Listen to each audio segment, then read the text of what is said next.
नमस्कार, आवाज इंडिया में आप सभी का स्वागत है। मैं हूं सीमा। नागपुर से बड़ी राजनीतिक प्रतिक्रिया सामने आई है। महाराष्ट्र सरकार के मंत्री नीतीश राणे ने भड़काऊ और मुस्लिम विरोधी बयानों पर राज्य अल्पसंख्यक आयोग के अध्यक्ष प्यारे खान ने तीखा हमला बोला है। नागपुर में मीडिया से बातचीत करते हुए प्यारे खान ने कहा है कि नीतीश राणे ऐसे बयान देकर महाराष्ट्र की गंगा जमनी तहजीब को नुकसान पहुंचा रहे हैं। उन्होंने यहां तक कह दिया कि नीतीश राणे को मुख्यमंत्री देवेंद्र फडणवीस की सोच और उनके संस्कारों को समझना चाहिए। फडणवीस सभी धर्मों के मुख्यमंत्री हैं, जबकि नीतीश राणे सिर्फ नफरत फैलाने में लगे हैं। प्यारे खान ने दो टूक में बयान देते हुए कहा कि राणे सोच समझकर बोलें, उनकी बयानबाजी से महाराष्ट्र की कानून व्यवस्था बिगड़ सकती है। उन्होंने राणे के बयानों को राज्य को बर्बाद करने वाला बताया। खास बात यह है कि प्यारे खान ने ईद और कुर्बानी को लेकर भी बड़ा बयान दिया। उन्होंने कहा कि इस्लाम भी यही कहता है कि जहां जो कानून है उसका पालन हो।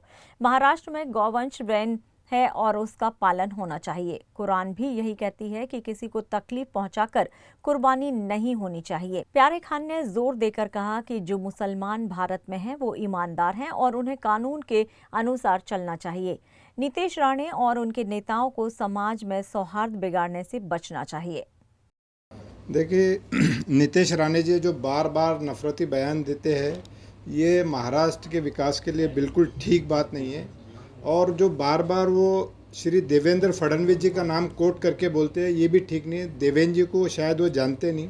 देवेंद्र जी आज जो हमारे जो नेता है वो महाराष्ट्र के नहीं, आज उनको पूरा महाराष्ट्र जानता है, पूरा भारत, पूरा इंडिया जानता है, पूरा विश्व जानता है। और आज वो महाराष्ट्र को जो है समृद्ध बनाने पे काम कर रहे। और नीतीश राणे जो है वो महाराष्ट्र को बर्बाद करने का काम कर रहे। वो पता नहीं उनको क्या है मुसलमानों से, मुझे समझ में नहीं आता। क्योंकि देश के जो प्रधानमंत्री है वो आज इस हिंदुस्तान में सूफी कॉरिडोर बनाना चाहते हैं। और नीतीश राणे ये सबको, जो प्रधानमंत्री है, जो महाराष्ट्र के मुख्यमंत्री है, उनकी छवि खराब करना चाहते हैं। तो मुसलमानों के ज़ख्मों को बार बार खुरेदना नहीं चाहिए। क्योंकि जो यहाँ जो भारत में जो मुसलमान रहता है वो ईमानदार मुसलमान है। जो पाकिस्तान चले गए वो हो सकता है बेईमान थे, लेकिन हम जो यहाँ मुसलमान रहते हैं वो भारत के मुसलमान हैं। हम ईमानदारी से यहाँ रहते हैं, ईमानदारी से अपना कर्तव्य निभाते, यहाँ के कायदे को मानते। मैं आपको बताना चाहता हूँ कि कुरान शरीफ में अगर आप उठा के देखो तो पारा नंबर 13, सूरा नंबर 12, आयत नंबर 76 में लिखा हुआ है कि जिस देश में, जिस प्रांत में, जिस कस्बे में आप रहते हैं वहाँ के कायदे को मानना है। अगर यहाँ पे कायदा है कि गो हत्या, यहाँ पे गोवंश जो बैन है, तो कोई भी मुसलमान यहाँ पे गोवंश की कुर्बानी नहीं करेगा।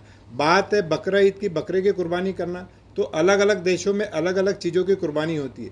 अब बकरे से जो विषय है उसमें बहुत सारे हिंदू समाज के लोगों का रोज़गार जुड़ा हुआ है। अगर आप देखें तो खटीक समाज अगर देखो तो वो हिंदू समाज है। तो बकरे की जो कुर्बानी है वो समस्त हिंदू समाज ही उसका, यानी अगर उसको बकरे को काटने का जो काम करता है, मुसलमान तो खाली कुर्बानी देता है, उसको तकसीम करने का, उसको काटने का काम जो करता है वो हिंदू समाज का, खटीक समाज करता है।